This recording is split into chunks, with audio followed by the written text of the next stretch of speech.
The operating room is no place for a drunk doctor. Cocaine, white powder should never be in a surgeon's system, whether he is inside or outside of the hospital. Some surgeons nodded in agreement. Others looked distracted or disinterested by Dr. Ileana Martinez as she continued in a powerful voice. Pins Landing Memorial Hospital will not tolerate this kind of patient neglect. Random drug testing on all of us will start today. A few heads jerked up in surprise as some finally began to pay attention. Startled expressions shot around the room. A couple of doctors even stopped texting long enough to look up. One surgeon questioned, "Has something happened to a patient here? Are we facing a suit? Is legal involved?" Ileana gathered her thoughts before she spoke. A man, Q, died in OR 7 while undergoing a routine thyroidectomy. The surgeon involved is being accused of alcohol intoxication while performing the procedure.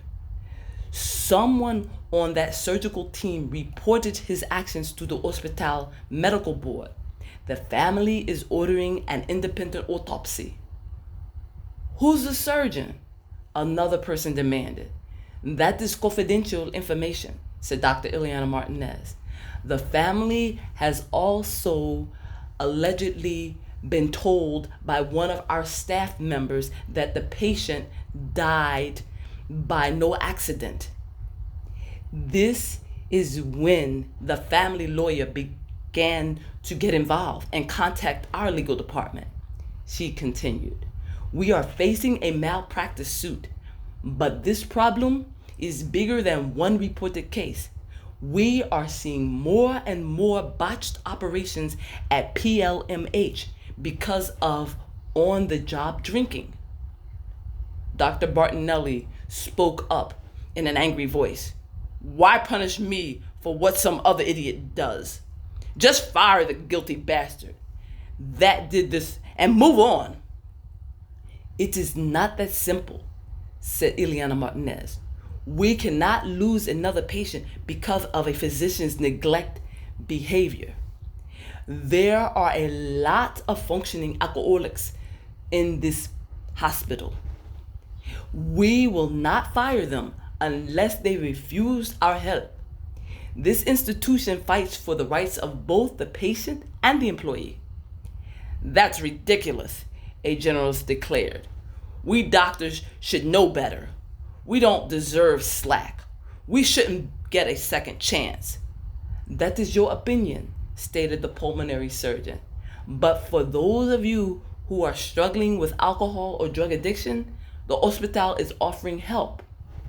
There are several programs available. You will not be punished for seeking help. Your identity will remain anonymous," she said, looking briefly at Dr. Aaron Simpkins, who was also seated several rows from the front. The expression on the cardiothoracic surgeon's face was transparent. Guilt could be seen if one looked hard enough. Dr. Ileana Martinez knew how much her friend was still struggling with alcoholism, but she was not the only one in the room who was battling an addiction. There were many others who also needed help.